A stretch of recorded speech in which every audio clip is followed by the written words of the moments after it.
नमस्कार दोस्तों, आपके अपने चैनल हमारे संस्कार में आपका बहुत बहुत स्वागत है। आज हम आपके लिए लेकर आए हैं मकर संक्रांति के पावन पर्व पर सुनी जाने वाली कुछ कथाएं। लेकिन उससे पहले, अगर आप हमारे चैनल पर नए हैं और अभी तक चैनल को सब्सक्राइब नहीं किया है तो आपसे निवेदन है, प्लीज़ हमारे चैनल को सब्सक्राइब करें, वीडियो को लाइक करें, ज़्यादा से ज़्यादा शेयर करें ताकि इन कथाओं के श्रवण का लाभ और लोगों को भी मिल सके। बेल आइकन को दबाना ना भूलें ताकि हमारी आगे आने वाली वीडियो की जानकारी आपको नोटिफिकेशन के जरिए मिल जाया करे। कमेंट्स बॉक्स में जय हो सूर्य भगवान की, हर हर महादेव लिखना ना भूलें। आपको बहुत थोड़ा सा समय लगता है और इससे हमें काफ़ी मदद मिलती है। हमारे संस्कार चैनल की तरफ से आप सभी को मकर संक्रांति की बहुत बहुत हार्दिक शुभकामनाएं। मकर संक्रांति के पर्व पर सूर्यदेव उत्तरायण होते हैं, जो कि शुभ कार्यों का प्रारंभ माना जाता है। यह समय ऊर्जा, प्रकाश और सकारात्मकता का प्रतीक माना जाता है। इस दिन विशेष रूप से दान, जिसमें अन्न, तिल, गुड़ और वस्त्र दान अत्यंत पुण्यदायी माने जाते हैं। स्नान और पवित्र नदियों में डुबकी लगाना आत्मा की शुद्धि का प्रतीक है। वहीं इस दिन सुनी जाने वाली कथाओं का श्रवण करके भी जन्म जन्मांतरों के पापों से, कष्टों से मुक्ति पाई जा सकती है। तो चलिए, आज हम आपको सुनाने जा रहे हैं मकर संक्रांति पर्व के दिन सुनी जाने वाली कुछ ऐसी पौराणिक और प्रमुख कथाएं। आप सभी से अनुरोध है कि इन कथाओं को पूरा सुनिएगा। सबसे पहले हम सुनाने जा रहे हैं आपको धर्मराज जी की कहानी। कथा के अनुसार किसी गांव में एक बुढ़िया रहती थी। वह बहुत ही नियम धर्म से, श्रद्धा भाव से व्रत रखा करती थी। एक दिन भगवान के घर से यमदूत उसे लेने को आ गए। उसका अंत समय आ चुका था। तब वह अपना शरीर त्याग कर उनके साथ चल पड़ी। चलते चलते एक बहुत ही गहरी नदी आई। तब यमदूत उससे कहने लगे कि माई, तुमने गोदान किया हुआ है या नहीं? तो बुढ़िया ने उन यमदूतों की बात सुनकर मन में श्रद्धा से गौ माता का ध्यान किया। ध्यान करते ही गौ माता तुरंत उनके सामने आ गई। तब बुढ़िया उन गौ माता की पूंछ पकड़कर नदी पार कर गई। फिर वह यमदूतों के साथ आगे बढ़ी तो मार्ग में काले कुत्ते आ गए। यमदूत फिर से कहने लगे, बूढ़ी माई, कुत्तों को खाना खिलाया क्या कभी? अब बूढ़ी ने मन ही मन कुत्तों का ध्यान किया तो वे रास्ते से चले गए। अब बुढ़िया फिर से आगे बढ़ी तो रास्ते में कौवों ने उनके सिर पर चोंच मारनी शुरू कर दी, जिसे देखकर फिर से यमदूतों ने पूछा कि हे माई, किसी ब्राह्मण की बेटी के सिर में तेल लगाया था कि नहीं? बुढ़िया ने ब्राह्मण की बेटी का ध्यान किया तो कौवों ने चोंच मारनी बंद कर दी। कुछ आगे बढ़ने के बाद बूढ़ी माई के पैर में बड़े कांटे चुभने लगे। यमदूत कहने लगे कि हे बूढ़ी माई, तुमने कुछ जूते, चप्पल या खड़ाऊ आदि का दान किया था या नहीं किया था? क्योंकि बूढ़ी माई ने सदा अपना जीवन सत्कर्मों में बिताया था, दान पुण्य इत्यादि किया था। तो बूढ़ी माई ने खड़ाऊ का ध्यान किया तो खड़ाऊ उसके पैरों में आ गई। उन्हीं खड़ाऊ को पहनकर बूढ़ी माई आगे बढ़ने लगी। अब उनके पैरों में कांटे चुभने बंद हो गए थे। जब बूढ़ी माई आगे बढ़ी तो चित्रगुप्त जी ने यमराज जी से कहा कि आप किसे लेकर आए हैं? तब यमराज जी कहने लगे कि बुढ़िया ने दान पुण्य तो बहुत किए हैं, लेकिन धर्मराज जी का कुछ नहीं किया, इसीलिए अब इसके आगे के द्वार इसके लिए बंद हैं। सारी बात सुनने के बाद बूढ़ी माई कहने लगी कि आप मुझे सिर्फ 7 दिन के लिए वापस धरती पर भेज दो। मैं धर्मराज जी का व्रत और उद्यापन करके वापस आ जाऊंगी। बूढ़ी माई वापस धरती पर अपने गांव में आ गई और गांव वालों ने उसे भूतनी समझकर अपने दरवाजे बंद कर लिए।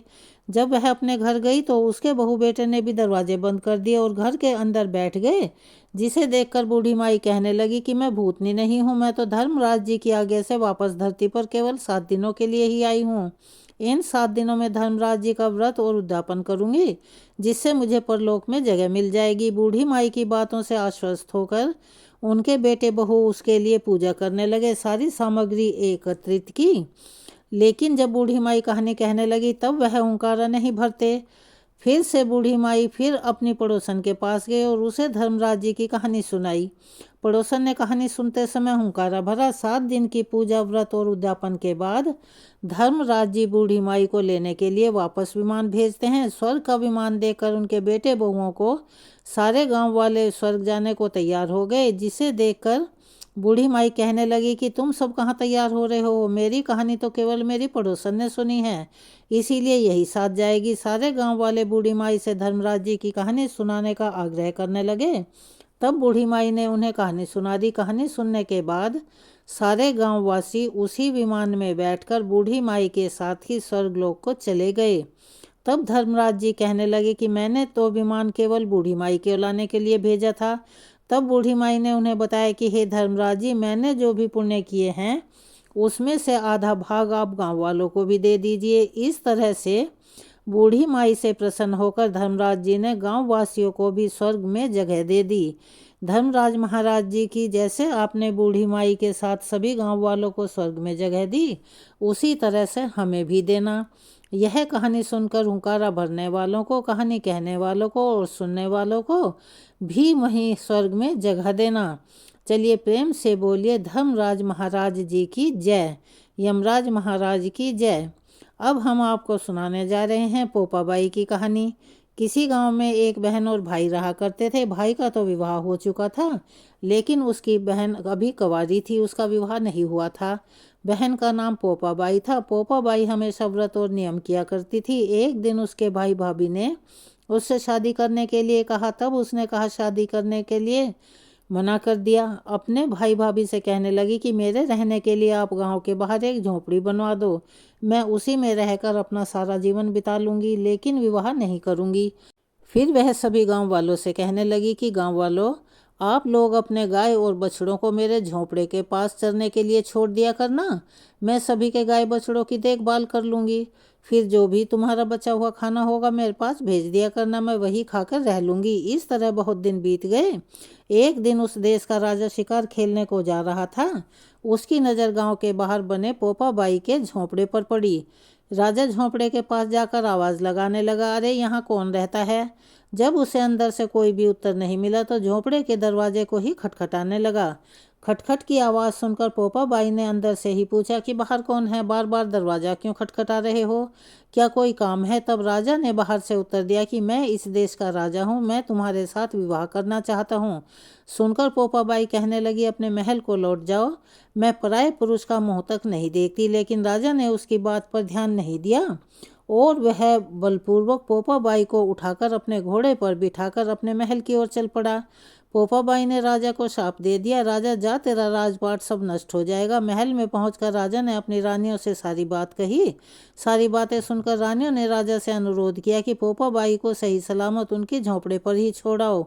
फिर रानियों के कहने के अनुसार राजा पोपाबाई को उसके झोंपड़े पर छोड़ने के लिए चल पड़ा। रास्ते में पाप की नदी आई जिसमें राजा डूब गया। पोपाबाई मृत्यु के बाद धर्मराज जी के दरबार में पहुंची। वहां धर्मराज जी से उसे स्वर्ग का राज दिया। किसी गांव के एक सेठ सेठानी की मृत्यु हुई, तब वे दोनों भी मृत्यु लोक से स्वर्गलोक को आए, लेकिन स्वर्ग का दरवाजा बंद पड़ा था। उन दोनों ने धर्मराज जी से स्वर्ग का द्वार खोलने के लिए विनती की। तब धर्मराज जी कहने लगे कि इस द्वार पर तो पोपाबाई का राज है। सेठ सेठानी कहने लगे, हम पोपाबाई को नहीं जानते। तब धर्मराज जी ने कहा कि मैं तुम दोनों को 7 दिन के लिए मृत्यु लोक में अर्थात धरती लोक पर वापस भेज रहा हूँ। वहाँ जाकर 8 खोपड़ा से राई भरकर 5 कपड़ा ऊपर रखकर कहानी सुनना और उद्यापन करना और इस प्रकार कहना, राज है पोपाबाई का, लेखा लेगी राई राई का, बोलो पोपाबाई की जय। अब हम सुनाने जा रहे हैं पाल पथवारी माता की कहानी।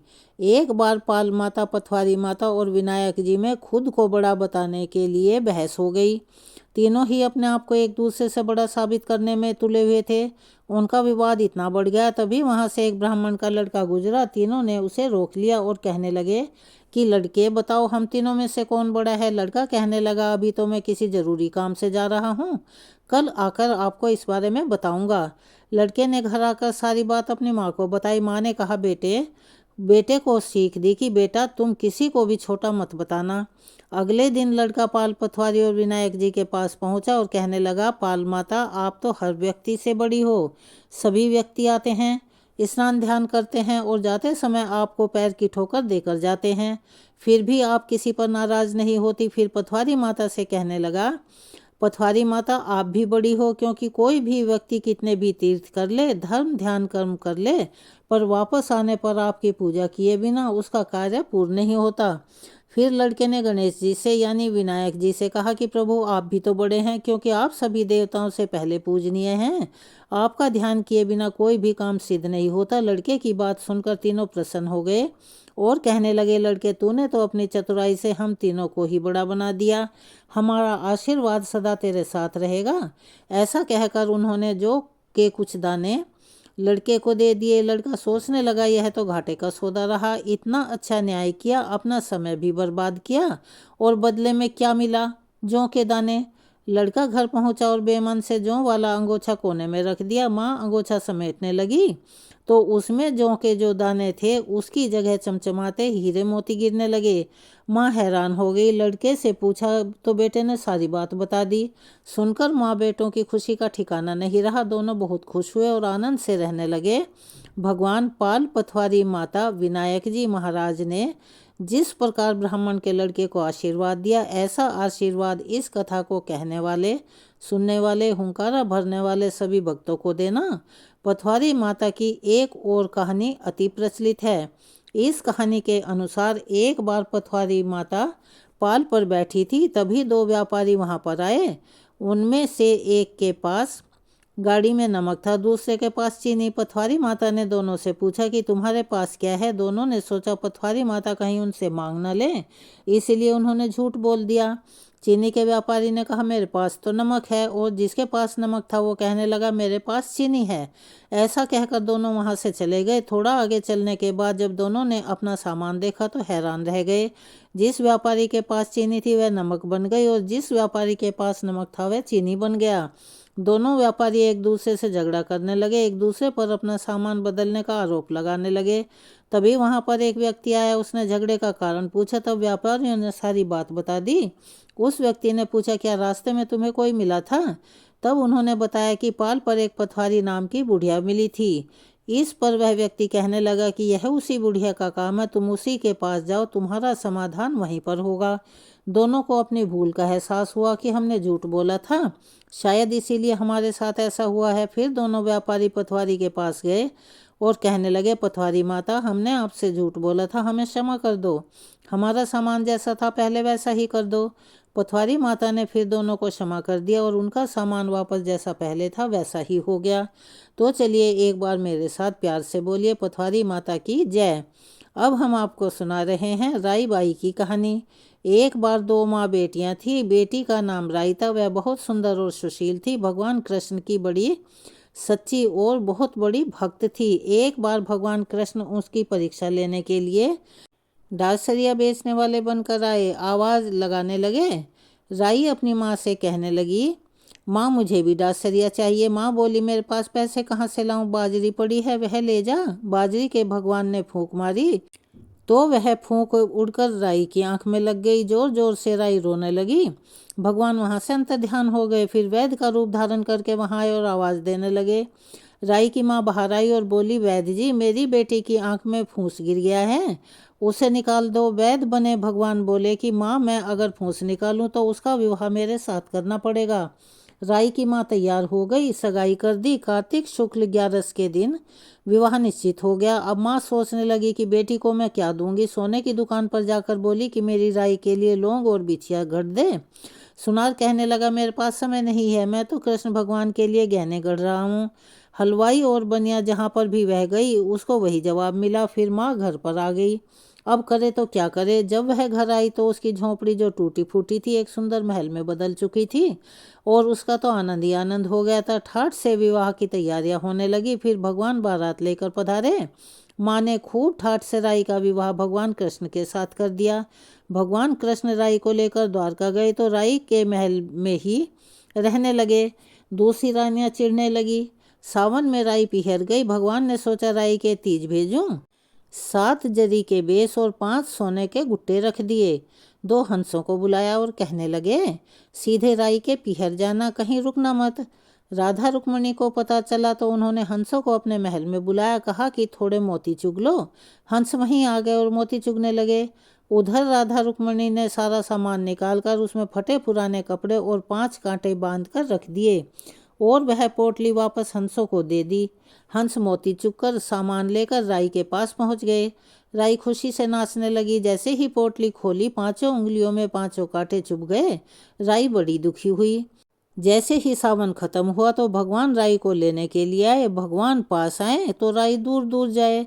भगवान ने सोचा कोई बात नहीं, राई फिर भी ना बोले। इतने पर भी भगवान को अपने महल में ही जिमाती भोजन में दही जरूर देती। एक दिन भगवान बिल्ली बन के दही खा गए। अब राई दही कहाँ से रखे। भगवान गुजरी बनकर दही बेचने आ गए। राई नीचे जाकर बोली, थोड़ा दही दे दो। गुजरी रूपी भगवान कहने लगे, राई तुम उदास क्यों हो? हमने सुना आप भगवान से नाराज हैं। राई बोली, मुझे क्या मतलब, तू जा। तू गुजरी रूपी भगवान बोले, हम सहेली जैसी हैं ना, अपने मन की बात कह दो, मैं किसी से नहीं कहूँगी। तब राई ने सारी बातें बता दी। सुनते ही भगवान को अचंभा हुआ और वे असली रूप में आ गए और बोले, यह कैसे हुआ? मैंने तो जरी के बेस और सोने के गुट्टे भेजे थे। भगवान ने हंसों को बुलाकर पूछा और कि तुम रास्ते में कहीं रुके तो नहीं थे? हंस बोले, राधा रुक्मणी के महल में रुके थे और कहीं नहीं रुके। भगवान ने फिर राधा रुक्मणी को बुलाया और पूछा कि आपने ऐसा क्यों किया? तब वे बोली, आप हमारे महल में नहीं पधारे, इसीलिए हमने नाराज होकर ये ऐसा किया। फिर भगवान बोले कि अगर आप हमको प्रेम से बुलाते तो हम अवश्य आते। फिर भगवान बोले कि कार्तिक का महीना राई को दूंगा, 5 दिन 5 तिथ्य राधा रुक्मणी को और 11 सत्यभामा को दूंगा। भगवान ने सबको मान दिया। हे भगवान, राधा रुक्मण राई को मान दिया, जैसा वैसा सबको देना। घटती को पूरी कर जो, पूरी का प्राण छोड़ जो, भूल चूक माफ कर जो, बोलिए राई दामोदर भगवान की जय। अब हम आपको सुनाने जा रहे हैं धरती माता की कहानी। प्राचीन समय की बात है। एक गांव में एक बुढ़िया माँ और उसका बेटा बेटी रहा करते थे। माँ बहुत गरीब थी। वह मजदूरी करके अपने परिवार का पेट भरा करती थी। धीरे धीरे समय बीतता गया और बच्चे बड़े हो गए। बेटी शादी के योग्य हो गई। तब माँ बहुत बूढ़ी हो गई थी। माँ ने एक दिन अपने बेटे से कहा कि बेटा, तेरी बहन शादी के योग्य हो गई है, इसीलिए तेरे जैसा घरवर देखकर इसकी शादी करना। ऐसा कहकर बूढ़ी माँ तो कुछ दिनों के बाद मर गई। उसका भाई गांव गांव में घूमा लेकिन अपनी बहन के लायक पति नहीं ढूंढ पाया। वह पूरे गांव घूम घूम कर थक गया और एक दिन सोचने लगा कि मेरे जैसा तो इस दुनिया में कोई है ही नहीं, इसीलिए मैं ही इससे शादी कर लेता हूँ। सोचकर वह चुनरी शादी के लिए सब सामान ले आया। उसकी बहन ने पूछा कि भाई, तुम यह सब सामान क्यों लेकर आए हो? तब भाई कहने लगा कि बहन, यह सब सामान तुम्हारी शादी के लिए लेकर आया हूँ। गांव वालों ने बहन से कहा कि तुम्हारा भाई ही तुमसे शादी करने वाला है। तब बहन ने जाकर अपने भाई से पूछा, भाई आप मेरी शादी किससे कर रहे हो? इस पर भाई ने कोई उत्तर नहीं दिया। तब बहन सारी बात समझ गई। उसने एक लोटे में जल लिया, चुनरी ली, चप्पल पहनकर वह जंगल की तरफ चली गई। जंगल में गाय चराने वाले ग्वालों ने एक पूछा कि कहाँ जा रही हो? तब वह कुछ नहीं बोली। वन में जाकर धरती माता को पुकारने लगी। बोली, हे धरती माता, अब आप ही मेरी लाज रखना, वरना बहुत अनर्थ हो जाएगा। वह बोली, मैं क्या करूं? हे धरती माँ, मुझे अपनी गोद में ले लो, नहीं तो अन्याय हो जाएगा। तभी धरती फटी तो बहन ने एक तरफ लोटा, चुनरी और चप्पल रख दिए और उस धरती में समाने लगी। इतने में ही दौड़ता हुआ उसका भाई जंगल में ढूंढता हुआ वहां पर आया। उसने ग्वालों से पूछा कि मेरी बहन किधर गई है? तब ग्वालों ने बता दिया कि तुम्हारी बहन किस तरफ गई है। वह बहन को पुकारता हुआ उस तरफ बढ़ने लगा। तभी उसने देखा कि उसकी बहन धरती में समा रही है। यह देखकर वह अपनी बहन को पुकारता हुआ उस तरफ तेजी से दौड़ने लगा। तब तक उसकी बहन धरती में समा चुकी थी। केवल थोड़े से बाल ही दिखाई दे रहे थे। वह अपनी बहन के बालों को मुट्ठी में पकड़कर जोर जोर से दहाड़े मारकर रोने लगा। बहन, तू सत्य के लिए धरती माँ की गोद में समा गई। मेरी बुद्धि भ्रष्ट हो गई थी। माँ का वचन निभाने के लिए मेरे जैसा कोई वर नहीं मिला, इसीलिए ऐसा विचार मेरे मन में आया। ऐसा कहकर भाई जोर जोर से रोने लगा। पर धरती माँ ने सत्य के लिए बेटी को अपने आप में संभाल लिया। लड़की के जो बाल बाहर रह गए थे वह दूब बन गए। इसीलिए औरतें धरती माता की कहानी सुनती हैं और चुनरी, चावल, लोटा, बर्तन में हरी मूंग और लड्डू कुंवारी कन्या को देती हैं। जो भी धरती माता की इस कहानी को सुनता है, धरती माता सदा उसको सुखी रखती हैं। हे धरती माता, धरती माता की इस कहानी कहने वाले, सुनने वाले, हुंकारा भरने वाले सभी भक्तों को हमेशा सुखी रखना। चलिए प्यार से बोलिए, धरती माता की जय। अब हम आपको सुनाने जा रहे हैं मकर संक्रांति के दिन सुनने वाली सूरज भगवान की कहानी, जो कि रविवार के दिन भी सुनी जाती है। रविवार के व्रत की पौराणिक कथा के अनुसार प्राचीन काल में एक बुढ़िया रहती थी। वह नियमित रूप से रविवार का व्रत करती, रविवार के दिन सूर्योदय से पहले उठती और स्नान आदि से निवृत्त होकर अपने घर के आंगन को गाय के गोबर से लीप कर स्वच्छ करती थी। उसके बाद सूर्य भगवान की पूजा करते हुए रविवार के व्रत की कथा सुनकर सूर्य भगवान को भोग लगाकर दिन में एक समय भोजन करती थी। सूर्य भगवान की कृपा से बुढ़िया को किसी प्रकार की कोई चिंता, कष्ट या कोई कमी नहीं थी। घर में अन्न धन के भंडार भरे हुए थे। उस बुढ़िया को सुखी होते देख उसकी पड़ोसन उससे जलने लगी। बुढ़िया ने कोई गाय नहीं पाल रखी थी, इसीलिए वह अपनी पड़ोसन के आंगन में बंधी गाय का गोबर लाया करती।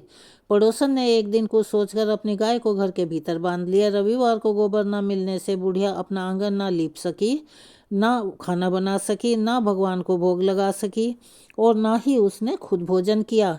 सूर्यास्त होने पर बुढ़िया भूखी प्यासी सो गई। प्रातःकाल सूर्योदय से पहले उस बुढ़िया की आंख खुली तो अपने घर के आंगन में एक बहुत ही सुंदर गाय और बछड़े को बंधा हुआ देखकर हैरान हो गई।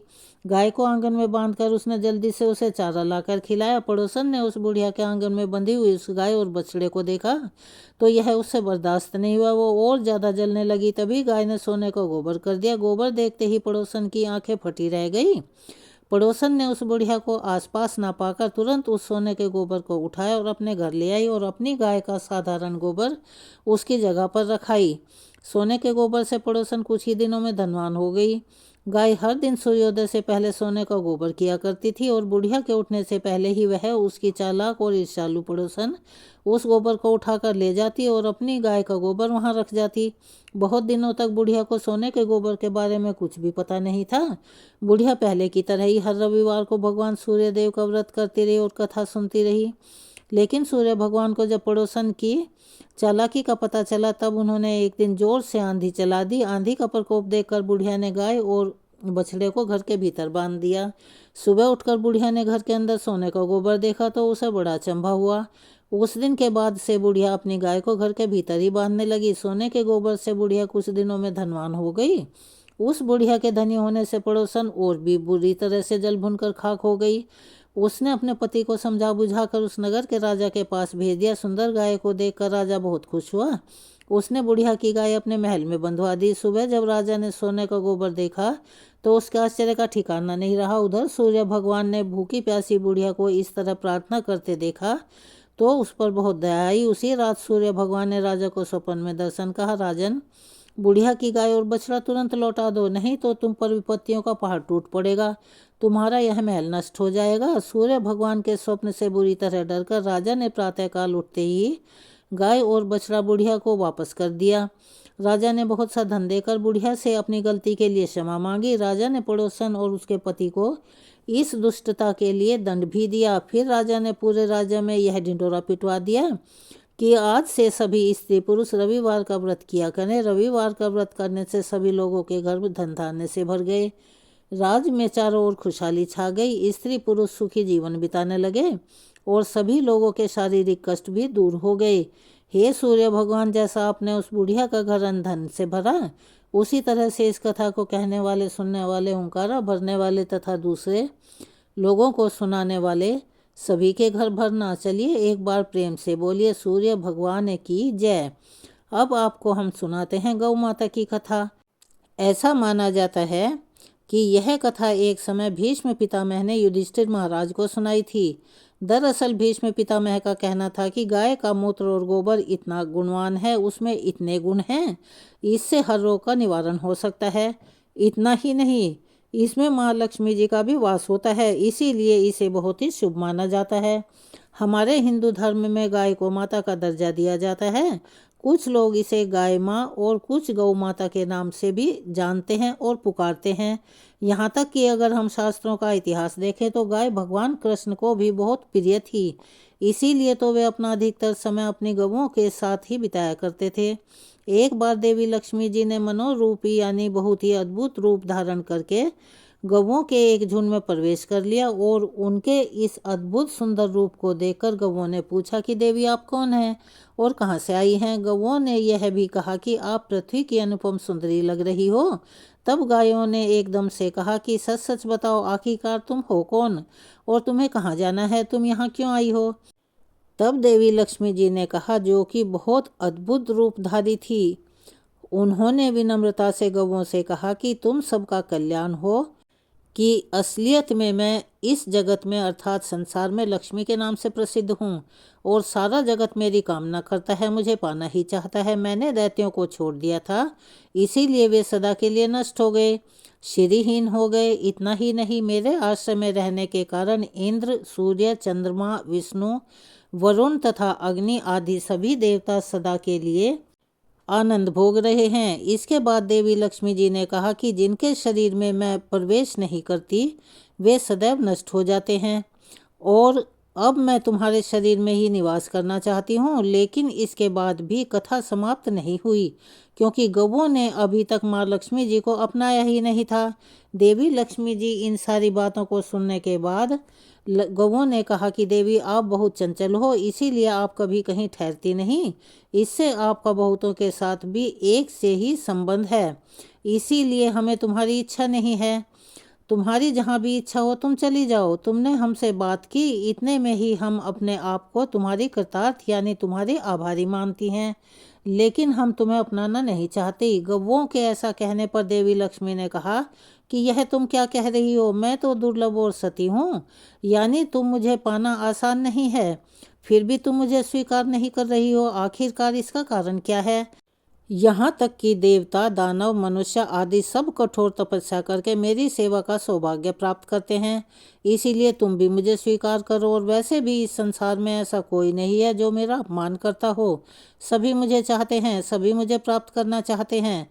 देवी लक्ष्मी जी की इन बातों को सुनकर सभी गौओं ने कहा कि देवी, हम तुम्हारा अपमान या अनादर नहीं कर रही, बल्कि केवल तुम्हारा त्याग कर रही हैं, और वह भी सिर्फ इसलिए कि तुम्हारा मन बहुत चंचल है, तुम कहीं भी जमकर नहीं रहती, यानी एक स्थान पर नहीं ठहरती। इसीलिए अब बातचीत करने से कोई लाभ नहीं है, इसीलिए तुम जहाँ जाना चाहती हो जा सकती हो। इस तरह से गौओं ने भी माँ लक्ष्मी जी का त्याग कर दिया, क्योंकि गौओं को पता था कि लक्ष्मी जी कभी किसी एक के पास नहीं रहती, बल्कि पूरे संसार में घूमती रहती हैं।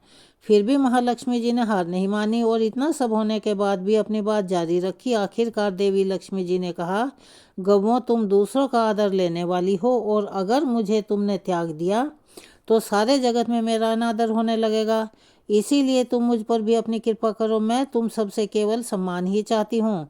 तुम लोग सदा सबका कल्याण करने वाली पवित्र और सौभाग्यवती हो, तो मुझे भी बस आज्ञा दो कि मैं तुम्हारे शरीर के किस भाग में निवास करूं। देवी लक्ष्मी जी इस तरह बार बार आग्रह करने पर गौओं ने सोचा कि हर कोई तो देवी लक्ष्मी जी की कामना करता है, उन्हें प्राप्त करना चाहता है, और यह हमारी कामना कर रही हैं।